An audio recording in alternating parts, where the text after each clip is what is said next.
About 100 million workers are on strike in India. The powerful trade unions are angered by government moves to reform the economy. The nationwide action comes just days before an austerity budget is introduced in Parliament. What impact will it have on the quest to begin recovering from a decade-long economic slowdown? This is Inside Story.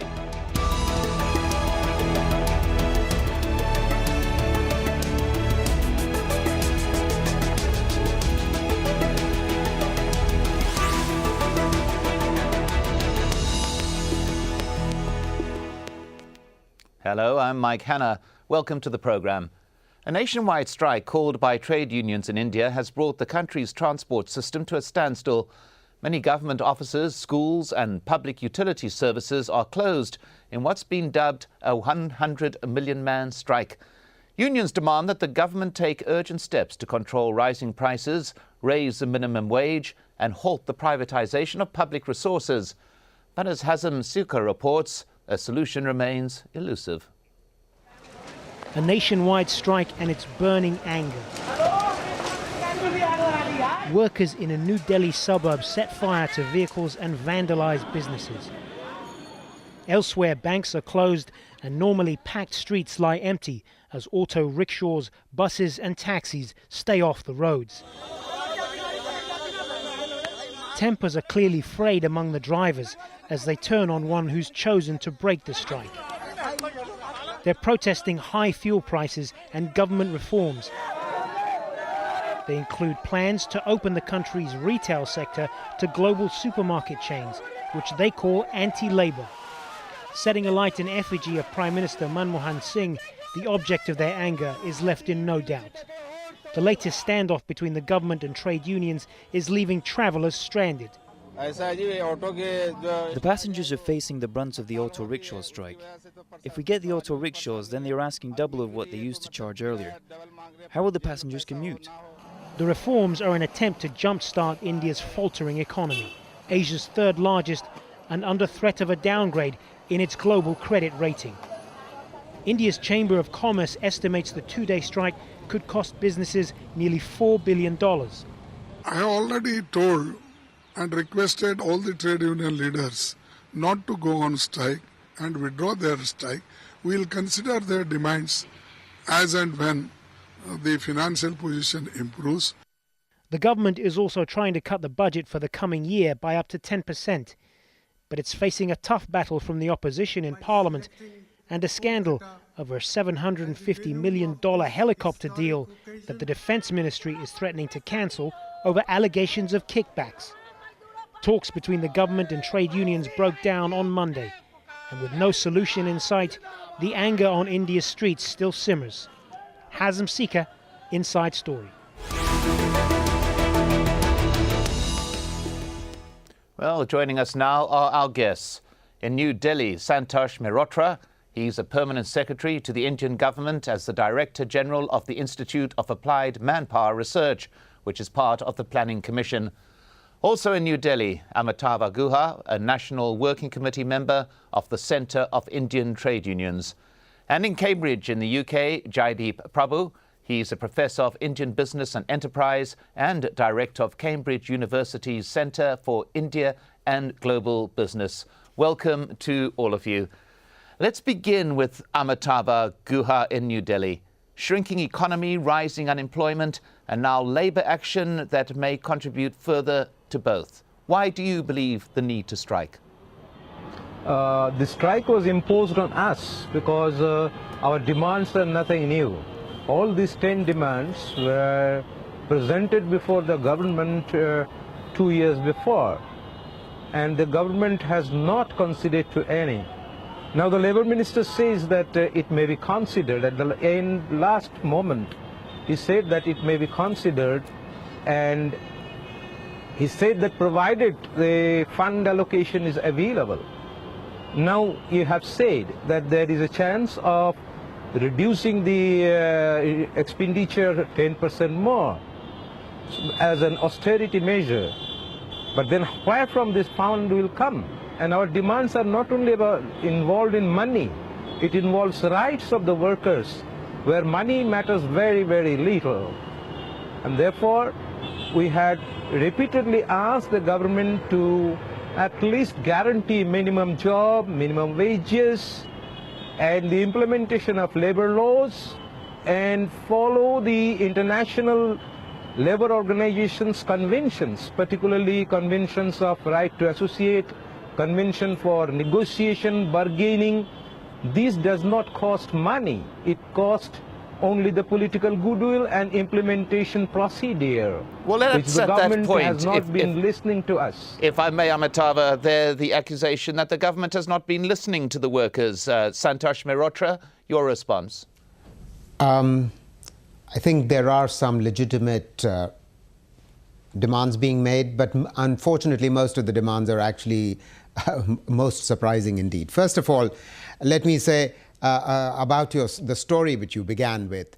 I don't think there's any threat of a downgrade, a credit downgrade, firstly. Secondly, there is no rising unemployment. There's clearly data, National Sample Survey data, which has demonstrated that between 2005 and 2010, unemployment rates actually fell. However, let me not begin on a negative note. Let me recognize where I think the trade unions are making a good point. One is that they are asking for equal wages and benefits to contract workers on par with regular workers, and that's very legitimate, and that needs to be implemented by the employers, private employers in particular, who are not doing that. It's not the government. Secondly, they are asking for strict enforcement of labor laws. I think absolutely legitimate. Thirdly, they're asking for adequate social security for workers in the unorganized sector. Now, please remember that some 85% of the entire 460 million workforce of our country is in the unorganized sector, and there was an umbrella legislation which was introduced in 2009, but not much has happened on that account. On this last demand, unfortunately, the timing is not very good, because clearly there's going to be a fiscal requirement. In other words, in regard to the government. The government will have to spend more money, and now is not the time to be able to spend more money. The government is facing a huge fiscal deficit. I mean, you cannot, there are other demands. Abolishing contract labor. Well, if organized sector is seeing an increase in employment, as the data is very clearly demonstrating, and most of that employment is contract labor employment, are the unions saying, oh, don't employ people, leave regardless of if you can't employ them as permanent workers, you can't even employ them in contract workers? Well, let's get into the specifics. Speaking against the interest of the workers. Well, Dr. Santosh, we will get into the specifics of this a little bit later, but at the moment I'd like to go to Jaideep Prabhu and put that question we heard there, that the government's hands largely tied, very much blameless in the situation, doing its best. Your view? Yeah, I think it's important to sort of step back and see the big picture here. I mean, the government is introducing reforms that one would argue are long overdue in several areas. One is to do with restrictions on foreign direct investment in some important sectors where investment is crucial, such as retail, in order to improve the productivity and improve the ability of the cold chain to deliver food from the farm to the consumer without wastage. The other is, liberalizing labor laws to enable firms to not only hire but also in some cases downside the labor force in order to become more productive, and indeed in order to actually create more employment opportunities for people who are outside the formal labor force. And these are very large numbers of people.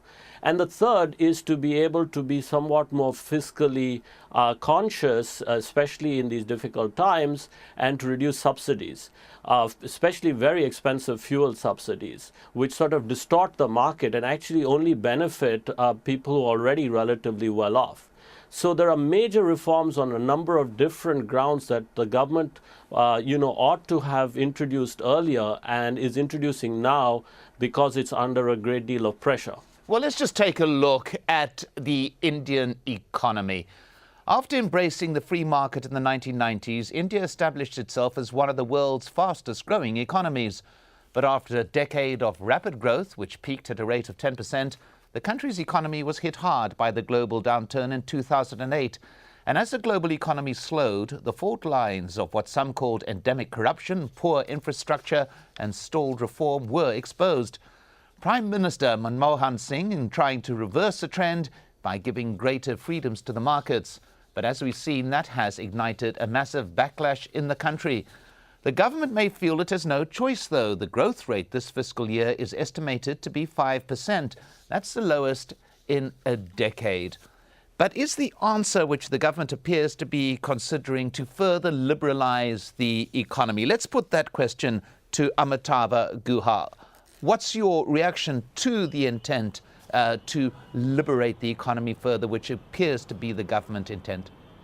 There has been attempts quite a long back in 1990 when our present Prime Minister was the Finance Minister. He introduced the liberalization process in our country, which has not helped the poor. It has enriched the rich people, and the gap has widened to the extent that unrest is visible everywhere in our country. And then further reform process, which means that the public sector will be given to the privates. So the privates will earn at the cost of public investment. And then, as you have said, that FDI in certain sectors are very required. I can give you example about the pharmaceutical industry where I have worked. In the pharmaceutical industry, FDI has come in a massive way last 3 years, and they have only made investment in the brownfield. Not a single factory has been established, not a single employment has been generated. Therefore, this kind of liberalization cannot help us. And then thirdly, the most important part of this liberalization is a desire for reducing the workers' rights. The trade union rights are being curtailed. There are attempts, there are new laws pending to curtail the basic fundamental rights of the trade unions. And we have asked repeatedly, in several meetings we have asked. And incidentally, the industry associations, they had confessed that with contractualizations and more casualizations, informal economy has created much problem for them. Well, let me just interject at this point, if I may, Amitabh, and pick up on an issue that you brought up there. Foreign investment in India is massive. According to the Reserve Bank of India, foreign direct investment, or FDI, accounts for $220 billion. That's 12% of India's entire GDP.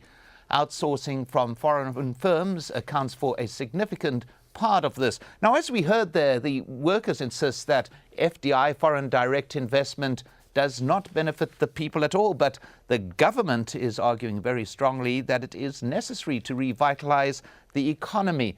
Santosh Mehrotra, would you give us your view on all of this? The investment rate has declined in the economy as a whole. Investment to GDP ratio had gone to some 39% by 2007-8 after having consistently increased over the 2000s.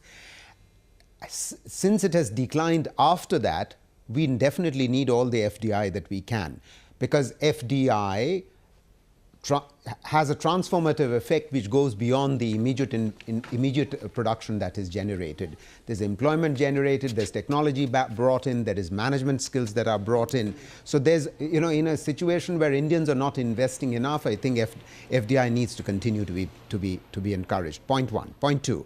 I'm not entirely in agreement with the facts which you've tried to present in your general story, that India's economy was hit very hard by the 2008 crisis. It was not. In fact, we've sustained economic growth at nearly 8% from 2002 to 2012. It is true that within the last fiscal year, the growth rate has declined. Let me turn to Mr. Amitabh's point about, but it has declined significantly, if I may, increased. to 5%, which is a significant decline, is it not? I'm not denying that. I'm not denying that for a minute. But let me just come back to the facts. Mr. Amitabh, with all due respect, mentioned an increase in inequality. There's been an increase in inequality in wealth. But at the same time, because of this rapid growth that has taken place, there's been a sharp decline in the incidence of poverty. In fact, the rate at which poverty has been declining over the last decade is twice what it was in the 1990s. So, we really need to get our facts right, first of all. I mean, I'm not for a moment denying that there's a case for equal wages and benefits to contract workers. But to say that, this is one of the claims being abolish contract labor. It's an absurd claim. Take minimum wages to rupees 10,000 per worker. I mean, in a country when 85% of the workers earn less than a fraction of that 10,000, are the trade unions seriously expecting that there'll be a minimum wage, even if you ask for it, and even if the government wanted to do it? Do you think employers will be willing to pay for it? It's living in cloud cuckoo land. Well, let's put that question, if I may, to Jari Prabhu in Cambridge. The issue there of employers, of course, play a role in all of this. The government can do so much, but issues like the minimum wage are an issue for employers as much as it is for government, is it not? Yeah, absolutely. But, if you place more requirements on employers, then that's going to have an effect on their motivation to employ people. And so, ironically, if you actually want to increase employment, you would want to put less restrictions and requirements on employers. Raising the minimum wage, while it might sound good in theory, will actually have the unintended consequence of reducing employers' motivation to employ people. And India, you pointed out this issue of jobless growth and inequality and so forth. It's true that India has grown at a very rapid rate over the last 20 years, but it's also true that the people who benefited most from that are in the services sector. Something that generates jobs and employs people is manufacturing, and India hasn't had that kind of manufacturing revolution in the way that, for instance, China did. And for that to happen, again, FDI is important.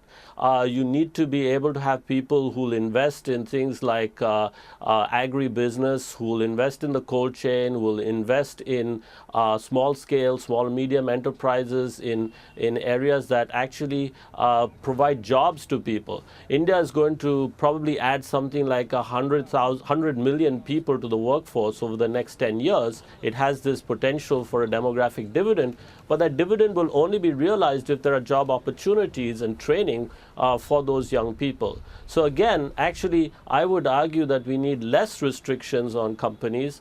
We need a more flexible set of labor laws, and we need more foreign direct investment and investment in general. Well, Amitava Guva, the accusation has been made of the union movement that you have been resistant to change. You were very critical of the government for what you see as its slowness in introducing reforms. Yet when we do see reforms, or what are said to be reforms, being introduced, then we see resistance to it. Is the union movement reluctant to change, or is it dissatisfied with the form that this change is taking? No, let me first clarify that we are not totally against FDI.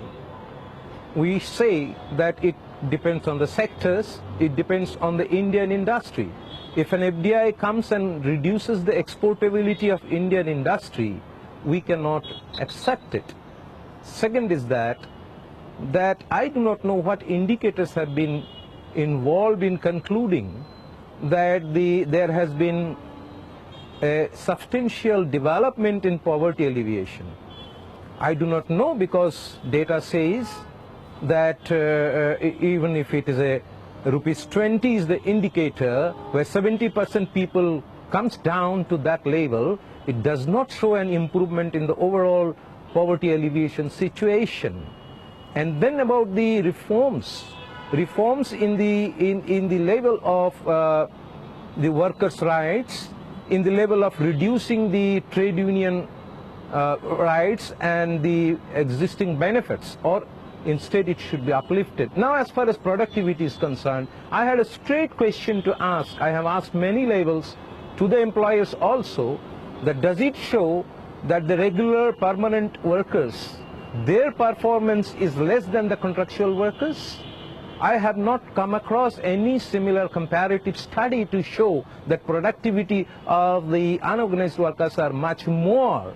And therefore, the argument which we always place is that social security, better wages, it improves productivity. It will be helpful for the industry to extend these kind of facilities, dialogues with the workers and the employers, and better social security, better wages. And do you think that 10,000 rupees, the minimum wage, how much dollar it comes into, and how much dollar is per day is generated by the large industries? Well, this has Santosh, to be considered. Santosh Mehrotra, I just want to put to him the fact, because I saw Santosh Mehrotra shaking his head very strongly on that issue that you brought up about the decline in levels of poverty. Very quickly, Mr. Mehrotra, Dr. Mehrotra, what is your response to that? National Sample Survey data demonstrates incontrovertibly that consumption expenditure has been increasing, and the Planning Commission estimates on the basis of National Sample Survey data that there has been a decline in the incidence of poverty on the basis of the new revised poverty line. Now, I know that Mr. Amitabh, with all due respect, is citing a number which is 5 years old. I'm citing a number which is much more recent. So we do this. This is our bread and butter in the Planning Commission. This is what we do. So there's been a significant, and why has there been a significant decline in poverty? It is because real wages, after allowing for inflation, have risen quite significantly, and quite significantly has consumption expenditure risen on account of the real wage and salaries increasing. In fact, so rapidly has, after 2005, especially after the Mahatma Gandhi National Rural Employment Guarantee, the rural employment guarantee had a ratchet effect across the board on rural open market wages, and that had a ratchet effect on urban open market wages. As a result, real wages have risen, salaries have risen, and the result of that is employers have decided they're not going to create jobs. Capital intensity is rising. Employers are actually multi-skilling their workers so that they don't have to employ more. So, in other words, jobs are not growing because wages are rising faster than productivity. This cannot continue. If you keep asking for 10,000 and control, of course we have to control inflation. There's no question about that. But I'm saying the data is clearly demonstrating that real wages and consumption expenditure have risen. Well, if I can go, risen, if, you wouldn't if see I can go at this stage capital intensity. to Amitabh Guha to respond to that, the contention there that wages are rising, and this, in a way, creating another issue for the government. Your view? I need to know very clearly, and particularly if the Planning Commission's concerned, that how much Planning Commission has contemplated for the development of the social security and other benefits for the workers. I can cite you an example about Planning Commission's recommendation. When its high-level expert group on health, they decided that for health the government should raise the existing investment from up to 2.5%. Planning Commission mandated it to keep it within 1.85%. So therefore, the whole object of the Planning Commission is to reduce the expenditure for public benefit.